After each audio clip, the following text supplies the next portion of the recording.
There are a few hidden tricks inside the pages of FluidMath that you may not have known about, which gives you a fair bit of control and makes it easier to create and recreate documents. First off, you have a tab on the left side of your screen, which allows you to increase the real estate of your page by opening and closing it, which is handy when you're teaching students or your students on a Chromebook need more space. When the tab is closed, you can still navigate between your pages on the bottom left of your screen.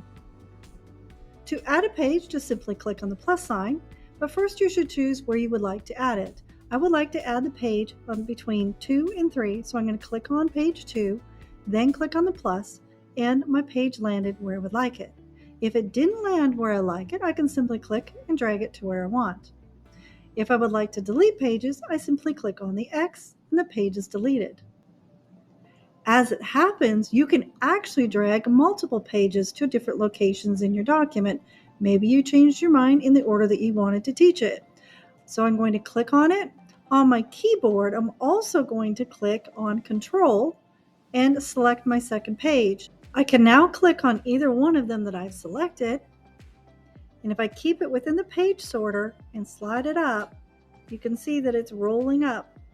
Once I'm happy with where it's located, I just let go and it drops it in its new location. I can also copy pages from one document to another. It might be ideal if I'm making a review sheet and it would like to include different tasks for multiple documents. One way to do that is to hit Control-C after selecting a page, jumping over to your other document and select where you would like it, and hit Control-V, and then you have it added. There's another way which you might like to know about as well. So I'm going to split my page. On my Windows key, I'm going to hit the right arrow, and now I have my page split with both my documents open on each side of my screen. I can actually just click it and drag and drop it from one document to the other. Just like moving pages, I can actually select multiple pages and drop them over. So I'm going to select a whole bunch of pages off to my left, and you can see that I've selected these pages 1, 2, 3, 4, 5, and I'm going to move the whole block over and I'm going to add it to the bottom, and you can see that my pages have now moved over as a whole block.